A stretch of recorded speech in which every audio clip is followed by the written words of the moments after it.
Umberto in Hialeah, Florida, watching Free Speech TV on DirecTV. How are you today? Fine, Tom. Listen, you were talking about the bond market and how the economy could be hurt by that. Let me give you some opinion, and let's see what you have to say about it. As we start ramping up this brand new war in the Middle East, this time against ISIS, I believe that there are going to be three major casualties in this ramp up to this war. One of them will be democracy itself. The second one will be our social and economic security. And third, basically our spiritual and psychological well-being. Let me start with democracy.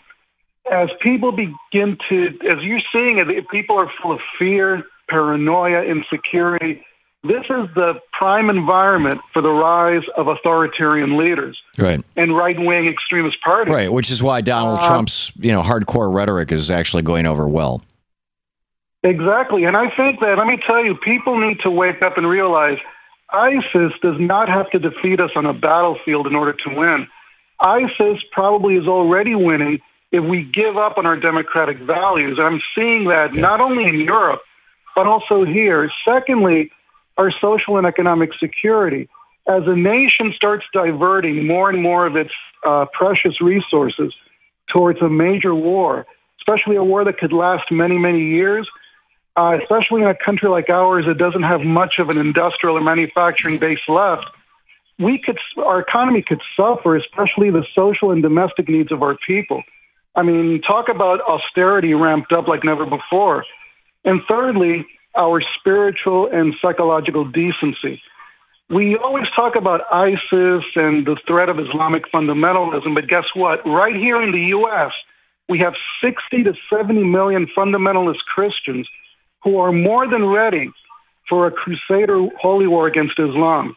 Yeah. So this is really, what we're looking at here is a major global catastrophe that could really sink us all into a pit that the world might not be able to rise up out of for many years. All right, Tom, bye. Yeah, thank you, Umberto. I don't disagree at all, and I think that that's a brilliant analysis. And I love your three categories of democracy, social and economic security, and our spiritual and moral well-being. I don't know if you can easily pull up Dwight Eisenhower's farewell speech, Shane. It's in five pieces, as I recall. The one that I cut up back years ago. And the fifth part is where Dwight Eisenhower talks about the spiritual consequences of the military-industrial complex. And I think he's really talking about, the spiritual dimension. And by spiritual, we're not talking religious. Yeah, the fifth part. Can you play it? May we be ever unswerving in devotion to principle, confident but humble with power, diligent in pursuit of the nation's great goals. To all the peoples of the world, I once more give expression to America's prayerful and continuing aspiration. We pray. We pray. That peoples of all faiths, all races, all nations may have their great human needs satisfied. That those now denied opportunity shall come to enjoy it to the full. That all who yearn for freedom may experience its spiritual blessings. Those who have freedom will understand also its heavy responsibility. There you go. Dwight Eisenhower. We'll be back. To watch more clips from our programs, hit the Watch More Videos button over here.